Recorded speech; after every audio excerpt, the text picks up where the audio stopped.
Haleluya, shalom sahabat Morning Blessing. Apa kabar saudara di pagi hari yang cerah ini? Doa saya semua saudara sehat, sejahtera, sukacita, dan pekerjaan saudara diberkati oleh Tuhan. Sukses terus dalam Tuhan. Mari mendengarkan firman Tuhan di dalam Efesus pasal yang keempat ayat yang ke-26 berkata, apabila kamu marah, janganlah kamu berbuat dosa. Janganlah matahari terbenam sebelum padam amarahmu. Oh, haleluya. Tema firman Tuhan pagi hari ini adalah marah tapi jangan berbuat dosa. Saudaraku, marah itu adalah hal yang biasa dalam kehidupan kita umat manusia. Tetapi ada marah yang mendatangkan dosa dan kejahatan, ada juga marah yang tidak mendatangkan dosa. Oleh karena itu saudara, marah itu adalah luapan emosi karena diperlakukan tidak adil, diperlakukan tidak benar. Marah juga bisa terjadi karena apa yang diharapkan tidak sesuai dengan kenyataan. Saudara dikasih oleh Tuhan, marah salah satu emosi yang membunuh, salah satu emosi yang merusak. Kenapa? Marah bisa merusak diri kita. Kalau kita marah-marah terus tanpa terkendali, maka bisa menyebabkan berbagai penyakit dalam hidup kita. Bisa kita darah tinggi, bisa sakit jantung, dan lain sebagainya.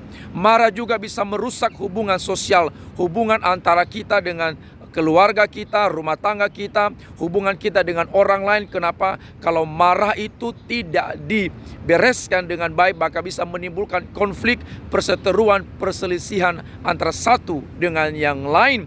Dan juga marah bisa merusak hubungan kita dengan Tuhan. Kenapa? Karena marah itu juga bisa mengakibatkan yang namanya dosa, dan dosa itu merusak hubungan kita dengan Tuhan. Oleh karena itu saudara dikasih oleh Tuhan, di dalam Alkitab ada 3 jenis marah. Dan mari kita melihat diri kita marah di bagian yang mana. Satu, marah yang pertama adalah marah dengan alasan dan tujuan yang benar.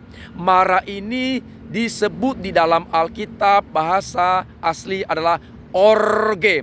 Jadi orge itu adalah marah karena punya alasan yang benar dan tujuan yang benar. Artinya marah karena melihat ketidakadilan, marah karena melihat ketidakbenaran, marah karena dosa, memarahi karena kejahatan, marah karena melihat perbuatan-perbuatan yang tidak benar, marah karena melihat hal-hal yang tidak sesuai dengan firman Tuhan. Kita marah terhadap dosa, marah terhadap kejahatan, marah terhadap perbuatan-perbuatan yang melanggar perintah-perintah Tuhan atau melanggar norma-norma. Itu adalah marah yang biasa, dan marah seperti ini tidak mendatangkan dosa.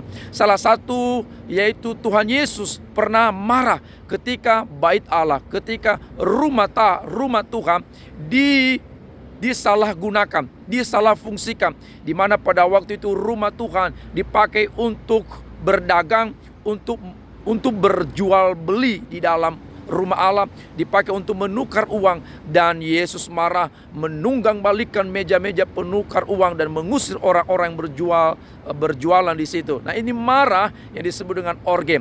Atau misalnya kita marah kepada anak-anak kita karena mereka tidak taat, mereka tidak menuruti perintah, mereka melakukan hal-hal yang jahat, kita marah, dan itu disebut dengan orge, saudaraku.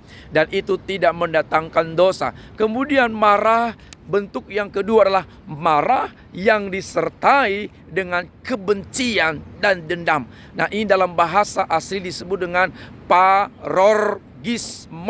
Nah, parorgismos ini adalah marah yang disertai dengan dendam, akar pahit, kejahatan di dalam hati, kebencian, kepahitan, dendam, dengki, dan ingin melakukan balas dendam. Nah, ini adalah parorgismos. Ini adalah marah yang mendatangkan dosa. Dan ini salah satu marah yang sulit dideteksi. Kenapa? Karena biasanya marah bentuk parorgismos ini, saudaraku, mukanya bisa senyum, mukanya bisa ketawa-ketawa, bisa bisa ngobrol, tetapi sesungguhnya dalam hatinya dia sedang menyimpan akar pahit, kejahatan, kebencian, dendam. Dia sedang menyimpan yang namanya keinginan untuk balas dendam. Dan ini adalah kemarahan yang mendatangkan dosa. Oleh karena itu saudaraku, saya mengingatkan kepada kita, mari koreksi diri kita. Jangan-jangan kita ada di bagian ini. Dan yang ketiga adalah jenis marah yang ketiga adalah marah yang merusak. Dalam bahasa Yunani adalah thumos. Thumos ini adalah marah yang menimbulkan pengrusakan, saudaraku. Kenapa? Karena marah ini adalah bagaikan api yang membakar jerami, penuh ledakan dan penuh dengan api yang menyala-nyala. Jadi kenapa thumos ini disebut dengan marah yang merusak? Kenapa? Karena tingkat kemarahan yang namanya thumos ini bisa menimbulkan, bisa mengakibatkan namanya pengrusakan, kekerasan, penganiayaan, bahkan sampai kepada pembunuhan.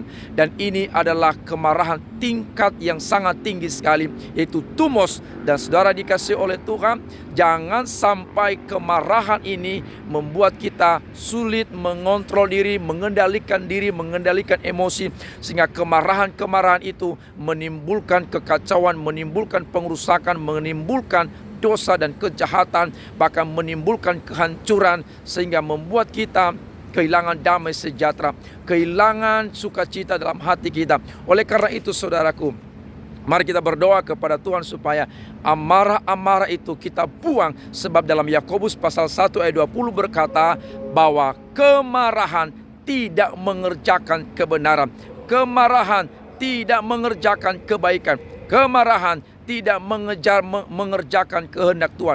Kemarahan yang tidak terkendali itu justru menimbulkan dosa, menimbulkan kejahatan, menimbulkan kerusakan, dan menimbulkan hal-hal yang tidak berkenan kepada Tuhan. Oleh karena itu saudara, kiranya Roh Kudus menolong kita mengontrol, mengendalikan emosi kita, supaya kita memiliki emosi yang sehat, kita memiliki hati yang sabar, penuh pengampunan, penuh kasih, sehingga dalam situasi apapun kita bisa mengendalikan diri, sehingga kita tidak jatuh dalam dosa hanya karena marah. Oleh karena itu, ampuni orang-orang yang pernah menyakiti, mengecewakan kau, kasih mereka, doakan mereka, sehingga kita tidak terus di dalam kemarahan yang membuat kita berdosa di hadapan Tuhan, membuat kita kehilangan damai sejahtera. Kiranya firman Allah ini memberkati dan meneguhkan kita semua. Shalom, Tuhan Yesus memberkati.